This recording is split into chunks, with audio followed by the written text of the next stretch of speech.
folks who have suffered from COVID-19, and it's very interesting because apparently some 70,000 Americans have already been treated. Here now is the President of the United States. Well, thank you very much. And it's good to see you all. Hope you had a great weekend at your convention. And we're going to have a great convention coming up, and I look forward to it. But before I discuss a very historic breakthrough in our fight against the China virus, I'd like to provide an update on the recent wildfires in California and the storms in the Gulf of Mexico. Yesterday, I approved a major disaster declaration for California. Spoke to Governor Newsom as they battle two of the worst wildfires in the history of their state. That continues. The federal government has already deployed over 26,000 first responders and personnel to battle the wildfires. We're working very closely with the governor and very closely with a lot of great state representatives and local representatives, and we'll take care of the situation. But we have 26,000 first responders already.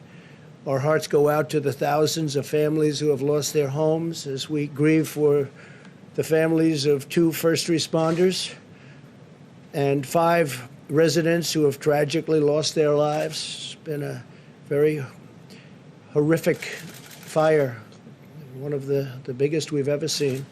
My administration is also closely monitoring Hurricane Marco and Tropical Storm Laura, which are coming in rapidly. Hurricane Marco is expected to make landfall in Louisiana tomorrow, and Tropical Storm Laura is expected to hit Louisiana 2 days later. This is somewhat unprecedented, the scope of the storms and also the fact that they come so quickly after one another. Both storms have the potential of gathering strength before they make landfall and could cause significant damage across the Gulf Coast and also in Puerto Rico. We have everybody stationed and ready to go in Puerto Rico and the Gulf Coast. And we have tremendous people. We have FEMA is lined up. We have the Coast Guard ready. The Coast Guard has done a fantastic job.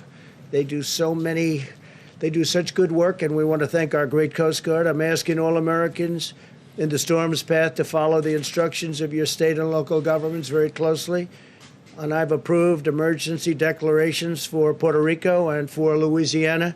FEMA is mobilized on the ground and is ready to help. They will be in there very quickly, very, very quickly. And I spoke to Governor John Bell Edwards also of Louisiana, and I've informed him, and at his request also, a major disaster declaration is signed and ready to go. We have everybody ready in Puerto Rico, the Gulf Coast, Louisiana, and also on the forest fires in California. So we have a great team. Unfortunately, we have some very, very powerful natural disasters. On the therapeutics front, this is what I've been looking to do for a long time. This is a great thing. Today, I'm pleased to make a truly historic announcement in our battle against the China virus that will save countless lives. The FDA has issued an emergency use authorization, and that's such a powerful term, emergency use authorization for a treatment known as convalescent plasma. This is a powerful therapy that transfuses very, very strong antibodies from the blood of recovered patients to help treat patients battling a current infection. It's had an incredible rate of success. Today's action will dramatically expand access to this treatment. And I want to thank Dr. Hahn and Secretary Azar. I want to thank the FDA, all of the people that have been working very hard on this. It showed tremendous potential. This is the only possible, and it's only made possible because of Operation Warp Speed. That is everybody working together. We're years ahead of approvals we would be if we went by the speed levels of past administration. We'd be 2 years, 3 years behind where we are today. And that includes in vaccines that you'll be hearing about very soon, very shortly. To deliver treatments and vaccine to save lives, we're removing unnecessary barriers and delays not by cutting corners, but by marshaling the full power of the federal government. We provided $48 million to fund the Mayo Clinic study that tested the efficacy of convalescent plasma for patients with the virus. Through this study, over 100,000 Americans have already enrolled to receive this treatment, and it has proven to reduce mortality by 35%. It's a tremendous number. The FDA, MIT, Harvard, and Mount Sinai Hospital have also found convalescent plasma to be a very effective method of fighting this horrible disease. Based on the science and the data, the FDA has made the independent determination that the treatment is safe and very effective. Recently, we provided up to $270 million to the American Red Cross and America's Blood Centers to support the collection of up to 360,000 units of plasma. In late July, we launched a nationwide campaign to ask patients who have recovered, and these are patients that have been incredible the way they've donated. But these are people recovered from the virus to donate plasma. Since then, weekly plasma donations have doubled.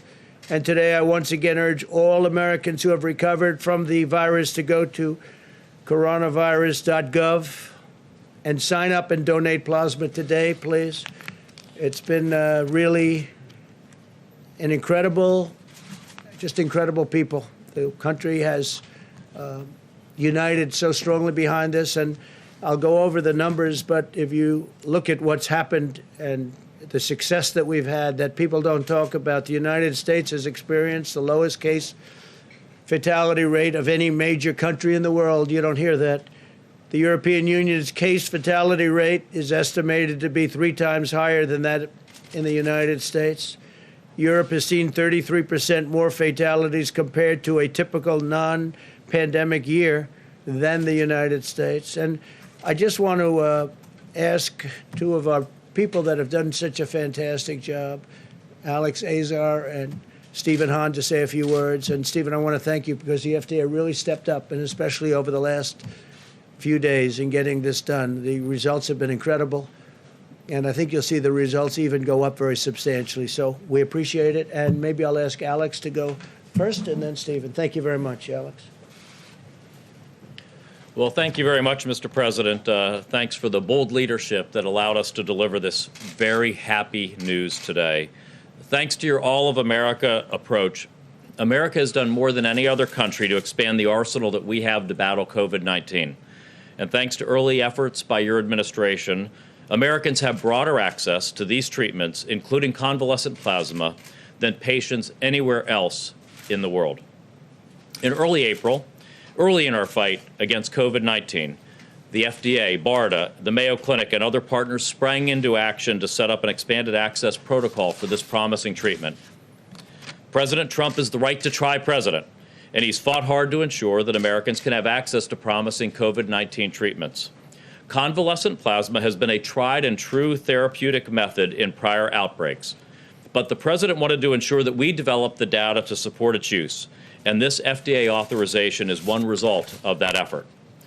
The data we gathered suggests that patients who were treated early in their disease course, within 3 days of being diagnosed, with plasma containing high levels of antibodies, benefited the most from treatment.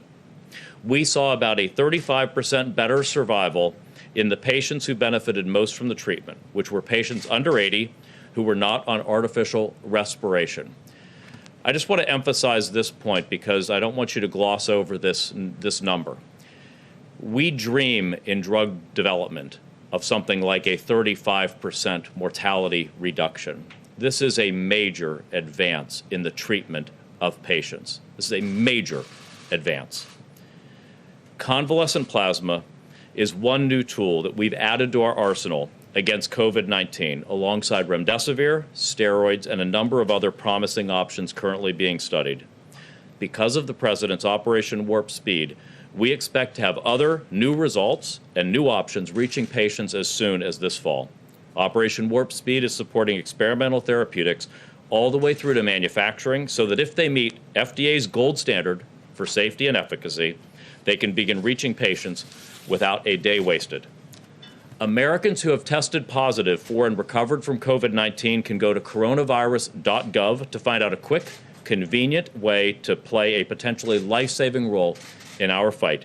Know if you donate plasma, you could save a life. We've also provided guidance so healthcare providers can contact patients who have recovered from COVID-19 and give them information on how they can donate. So thank you again, Mr. President, for supporting this remarkable progress against COVID-19. And I want to thank Dr. Hahn, Dr. Marks, and the entire team at the FDA for the speed with which they've approached this, the diligence to ensure that this meets the standards at FDA. And I'll turn it over to Dr. Hahn if it's okay, Mr. President. Very much, please. Doctor? Thank you, Mr. President, for your leadership. It's good to be here today to announce FDA's recent decision. From the beginning of this pandemic, the President has asked FDA to cut back red tape to try to speed medical products into the hands of providers, patients, and American consumers. And I just want to echo the President's thanks to the more than 17,000 men and women who work at FDA. They have worked day and night to, in fact, do that. So plasma is the liquid portion of the blood. That liquid portion contains the natural immunity that someone develops in response to an infection, in this case COVID-19. And that liquid portion can be extracted, and for many years, as the President and Secretary Azar said, has been given to patients with infectious diseases for more than 100 years. So there was a really good rationale for why this might work. And in fact, as was mentioned, in early April, an expanded access program was started at the Mayo Clinic with the support of the federal government under President Trump's leadership. And that has gone on for the last 4 months.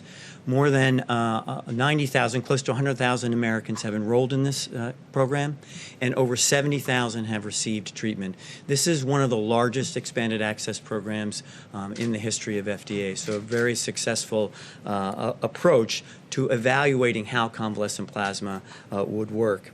So in the independent judgment of experts and expert scientists at FDA who have reviewed the totality of data, not just the data from this expanded access program, but more than a dozen published studies, as well as the historical experience associated with this, those scientists have concluded that COVID-19 convalescent plasma is safe and shows promising efficacy, thereby meeting the criteria for an emergency use authorization. In the optimal treatment, the optimal patients, as described by Secretary Azar, treated with convalescent plasma at the highest titers, there was a 35% improvement in survival, which is a significant clinical benefit. Now, we're waiting for more data.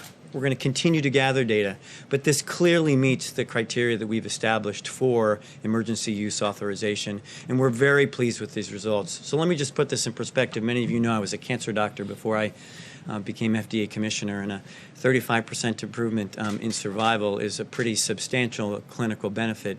What that means is, if the data continue to pan out, 100 people who are sick with COVID-19, 35 would have been saved because of the administration of plasma.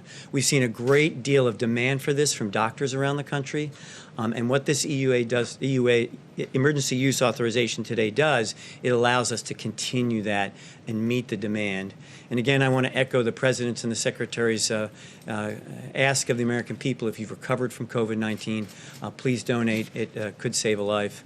And Mr. President, thank you again. Thank you very much, Stephen. I appreciate it. Okay, any questions? Mr. President? Thank you, Mr. President. I want to first ask you about the COVID-19 drugs that are in phase 3. Are they going to be available to the American population? You and I talked previously about this idea of right to try. Right.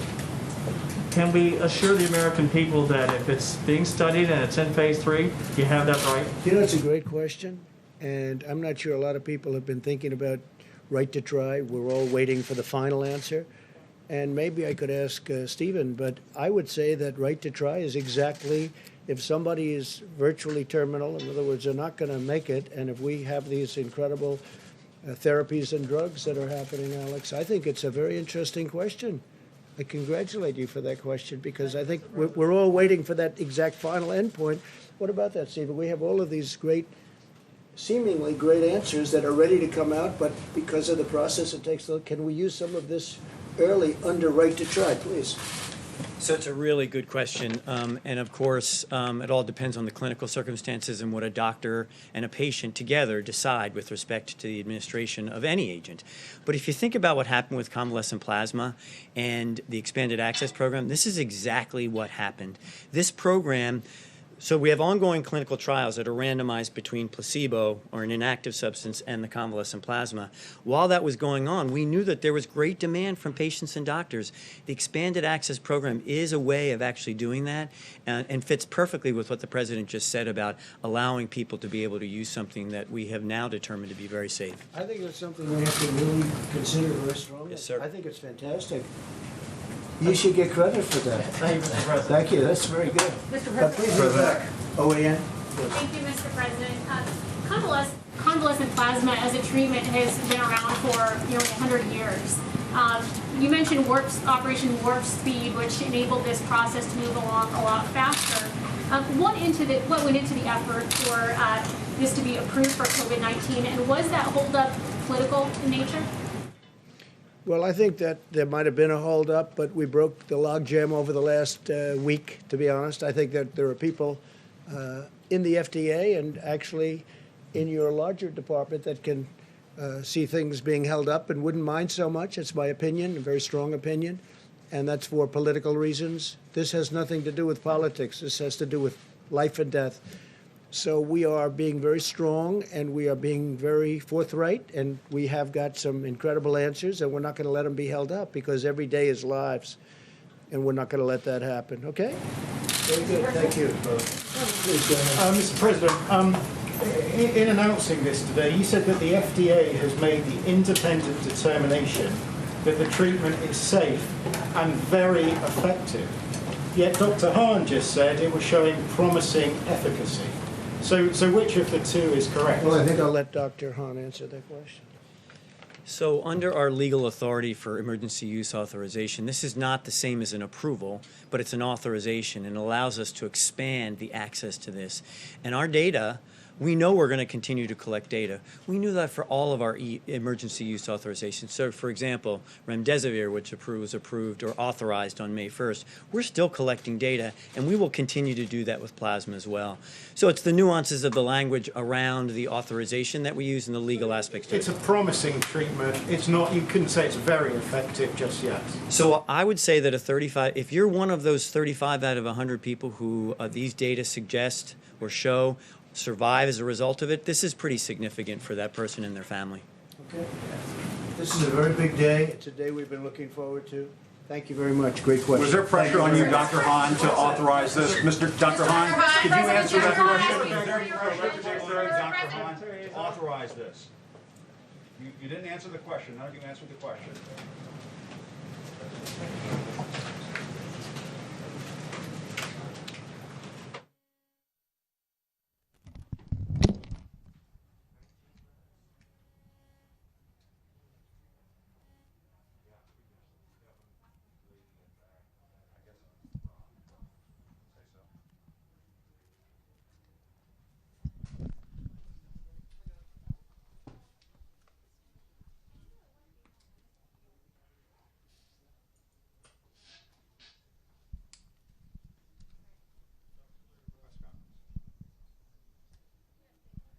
Hey guys, are we doing a hit? I don't have any IFB. Are they in a break or something? Or yeah, I don't have IFB.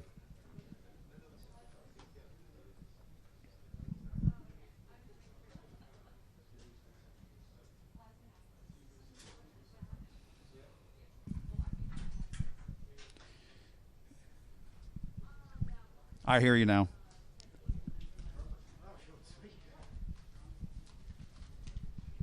Yeah, I got you.